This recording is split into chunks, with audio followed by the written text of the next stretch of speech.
My parents divorced when I, nearly adult male, was 2.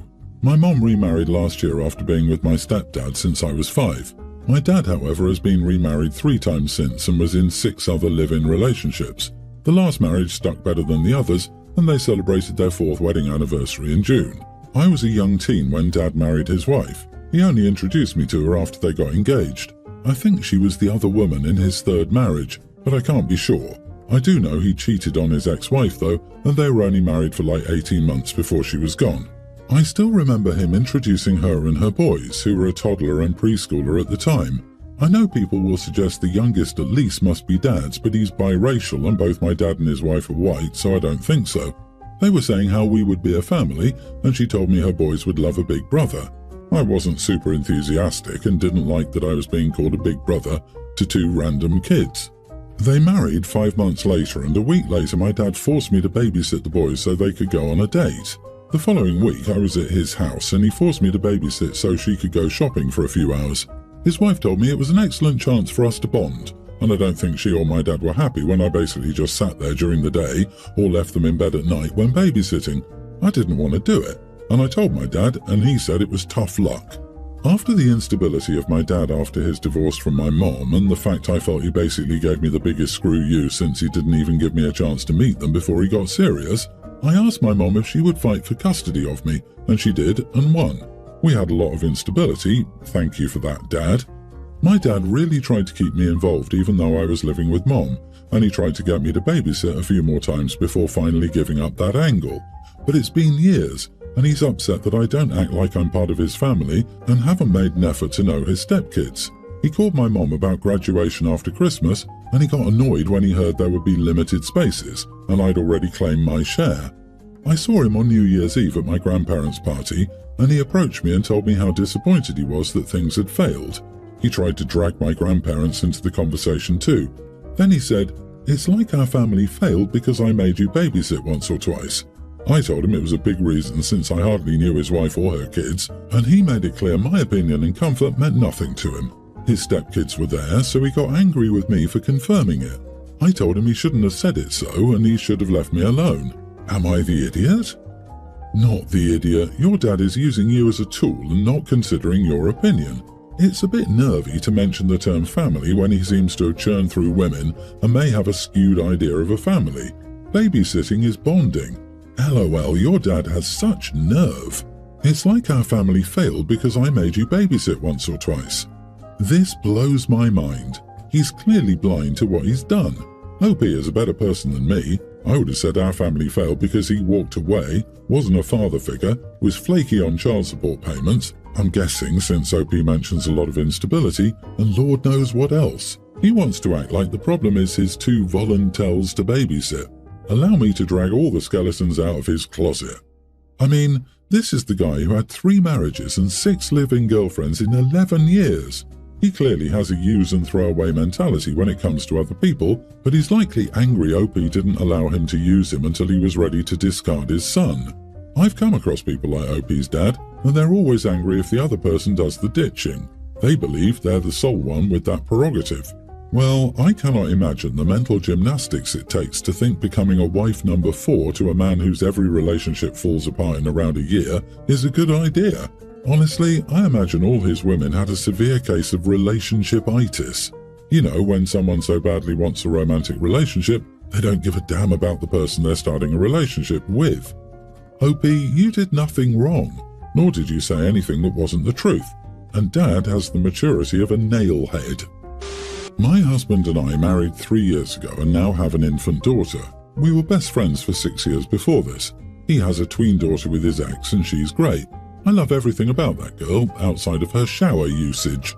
So she showers twice a day, once before school and once around 5 p.m. She stays in there for 45 minutes to an hour and 15 minutes every single time. Our hot water is electric and her shower usage has raised our bill to nearly $600 a month for the past 4 months. Whenever I talk to her dad about it, I'm met with an, "It's something we have to get used to because I'm not going to tell her she can't shower." She uses all the hot water and considers she showers around dinner time and the kitchen sink affects the temperature of the shower. She's constantly screaming out of the bathroom to turn off the kitchen sink when I'm literally trying to cook and need the water to do so. I've told her several times not to use the shower during the hours of 4 p.m. to 6 p.m. so I can cook, do dishes, but she always claims to forget or gets extremely angry and causes a bunch of tension in the house because she feels gross and needs a shower right that minute.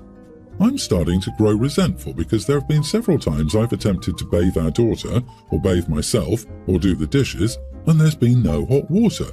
My husband also takes 2 showers a day, once before work and once immediately following work. He comes home at 6. He also complains because there's no hot water when he gets home, but he never says anything to his daughter. But recently they cut my husband's hours down to half the time he usually had because the company is threatening to go under. So the financial responsibilities have been 80% on my shoulders. I own my own business. It used to be 50-50. I told him that since I'm now paying significantly more than he is, I refuse to pay this much for electricity, and he and his daughter will both be limited to 1 shower a day for no more than half an hour. I told his daughter this as well. Both are calling me controlling and have disregarded everything I said, and still shower twice a day for 45+ minutes. So I left and told them to figure out how to pay for everything. I'm currently staying at my mom's with the baby. He says I'm an idiot because I just left them in a trying time, or because I want to control their showering. That's not it at all. They are financially ruining me, and I'm not putting up with it anymore. I have maybe $200 a month after I pay all the bills and a baby that needs diapers. This is gross, but I've only been able to shower twice without the baby since I had her because of them. I either bathe her or bathe myself thoroughly, and I need to bathe the baby because she's super chunky, gets stuff trapped in the rolls, and gets rashes. Edit, this wasn't the norm until recently. My stepdaughter moved in with us in September for school because her mom moved out of the district and she wanted to stay in the same school. So this is all new to me. My husband always showered twice a day, but the bill was still significantly lower because his showers usually don't exceed 20 minutes. They're both diagnosed with OCD from what I've been told, but the only OCD behavior that is noticeable is showering. Excuse me, but 14 hours in the shower every week is excessive. Yikes! OCD is relevant information, but it still doesn't disregard that you can't afford 14 hours plus of shower every week. Not the idiot, and they need to work with a professional to find different coping mechanisms, or a higher paying job. At that point, it would be 6 times cheaper to get a family YMCA pass or gym membership to make them shower there. They should absolutely both be getting more and better professional help with their OCD than they are, no matter how much that may be, because so many hours of hot water usage per week for just 2 people showering is just clearly not tenable. These people are rude and inconsiderate. If the daughter wants $600 worth of showers, she can get a job and pay for it. I mean, the kid is a tween, she can't get a job, she needs support if this shower habit is a compulsion, like actual medical support. If it isn't something caused by her claimed OCD, then she needs a wake-up call, and her dad too. OP, here's a solution. Go to your water heater. There will be a valve you can close. It will cut off the hot water supply. It doesn't take more than 10 minutes to clean oneself. This isn't fair to you at all. I'm sorry, OP. I, a teen female, have been with my boyfriend, nearly adult, for 2 years. We have an infant baby together and I live with his family because my family wasn't supportive. Surprisingly, my mom invited us to her gathering and wanted us all to spend the night. My boyfriend and I agreed, without knowing the sleeping arrangements. My oldest sister has moved out of state and her bedroom was now a guest room, so I assumed that's where my boyfriend and I would be staying. But then my mom informed me that my boyfriend would have the guest room and I would be sleeping in my old room that I shared with my younger sister. I told her I should be able to share a room with my boyfriend. We have a kid together and I need help with the baby during the night.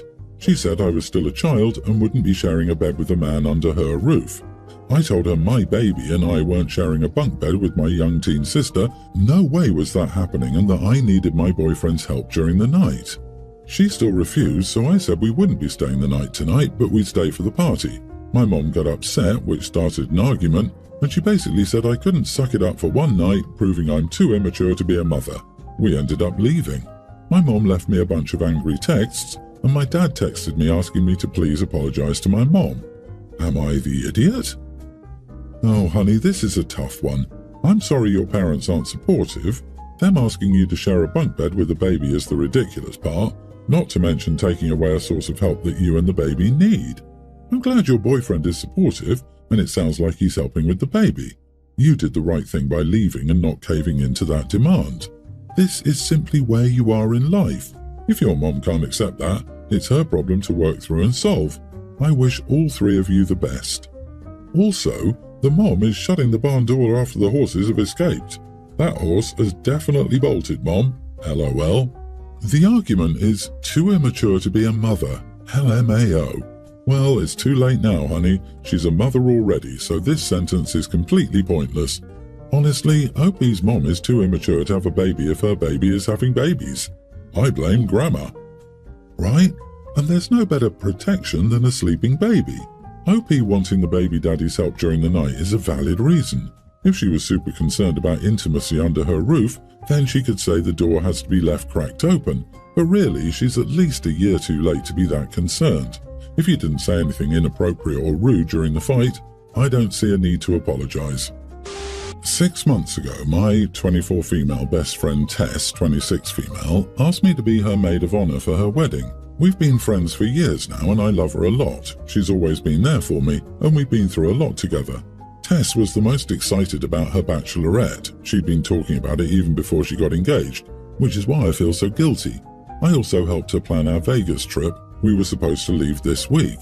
But a few days ago, Jason got laid off from work. Even though he saw it coming, it hit him hard. He's just stressed and upset. He didn't even tell me at first because he didn't want me to worry, but I knew I couldn't go anymore when he finally told me. I was conflicted and I knew what this meant to Tess and that I was the maid of honor, but I just couldn't even consider going to Vegas while Jason was this upset.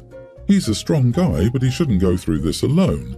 I worked up the courage to call Tess and it went much worse than planned. Tess thought I was joking at first and then she just became furious, which is understandable, but I wish she understood my situation too. At first, Tess told me to do whatever and cut the call, but she didn't respond when I tried contacting her again. After that, she sent me many messages saying that I was stealing her special day and started questioning why I accepted to be maid of honor if I didn't want to do the duties that came along with it. She said I'm untrustworthy and jealous, ruining her special moment for a guy I've only known for a year.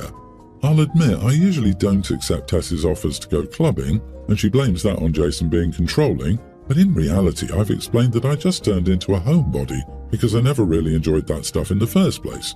I still go out with her often, making sure I'm there for her, but her bachelorette I was willing to do that and more. I did want to go and make it special. She told me that her whole plan would fall through because I was the one with the plan. I told her I'll explain it all to one or other of our friends, but she said I don't have to because I'm no longer her friend, and that hurts a lot to hear. On the one hand, I don't regret my decision. Jason needs me and Tess should understand how difficult this is for us. But also, this is a once-in-a-lifetime trip, and she's been dreaming about it forever. I'm also the one who planned a lot of the stuff. Our mutuals also reached out to let me know that Tess was very angry and that what I did wasn't cool. Now I'm doubting myself, and I need to know if I have to apologize. Man, why can't I find a magic guy worth throwing away friendships for? You are the idiot. He lost a job that he knew was coming. What support does he need? No one's sick. No one died. He needs to put on his big boy underoos and start job hunting. If he can't handle this for one weekend, then your codependency is off the charts. Yeah, I'm sorry, but Jason can manage himself for a weekend without you, even if he is sad about something. He's a big boy who can make plans with other friends and family and take care of himself while you're gone. You bailed on your good friend to just sit home and hold his hand. You owe your friend a huge apology. At this stage, I think OP could apologize until she's blue in the face, but that friendship is over. But too busy playing mommy and nursemaid to boyfriend's extreme upsetness. LMAO. OP is so the idiot here. She wouldn't be my best friend, that's for sure. OP sounds like one of those women who completely turn themselves inside out for whatever guy they're dating. Always a very annoying character trait when you've got a friend like that. And she's probably going to be one of those chicks that you hear about that attends boyfriend's job interviews like one of those helicopter parents. LOL. I would hate to see what she does when he gets a cold. Jason thinks I'm right. There, that right there tells you everything you need to know. I bet he thinks you're right because it benefits him and no one else.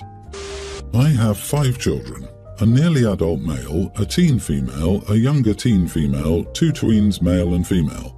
My niece, Isla, got married last Saturday, and when I received the invitation as a guest, it said, OP's family on the invite, which on my mind included my children, myself and my wife. There was no child-free marriage or minimum age warning. Even though Isla is a little older, she always had a lot of contact when she was younger with my children, even more so with my oldest, and has contact at parties. Isla's wedding was just for family and close friends, with 50 or 60 people without table markings. From the invitation, I understood that my family was invited, and I took all my children, but considering that my other brother, Isla's uncle, also brought his 2 children, 18 male and teen female, because the invitation only included his family. Same on invite. The ceremony was beautiful. During the party, my sister, Isla's mother, came to ask if everyone had come, and I confirmed. She didn't say anything else, and I didn't think about anything else. On Sunday, my sister sent me a message saying that it had been inconvenient to bring 6 people with me to a wedding with few people, and that I should have asked the bride and groom if I could take all my children, which almost didn't have enough seats. Some missed the wedding, so the number matched. I said that due to the invitation, Isla included just OP's family as guests, and I thought all my 5 children were included, and that I wouldn't mind just me and my wife going, but there was no limitation or warning in the invitation. She still doesn't agree. She says that when you have a big family, you have to confirm if you can take everyone and don't guess. I sent a message to my niece to clarify, but she confirmed that it was a planning error of hers, but that she liked everyone there in the end. She imagined that only the older cousins would go. My sister is still criticizing me, so am I the idiot? Let's get the record straight. You brought your 5 children and wife to a wedding, not a random group of 6 people, your family to a wedding they were invited to. Not the idiot right there. The invitation said your family. You took your family. The bride isn't mad, and the bride said she was the one in error and that she was happy to see your kids there. There's no issue here. Your sister is angry on behalf of someone who doesn't have an issue. When the invitation says, and family, and your relative knows exactly how big your family is, it's natural to assume you're all invited. What did your sister expect you to do? Leave the tween at home? OMG, your family is your family. It doesn't matter if it's 2, 3, or 30. If you get an invitation addressed to OP and family, that means the whole family. Your sister is blaming you for her daughter's error. Tell your sister to get bent, and I bet this isn't a new theme.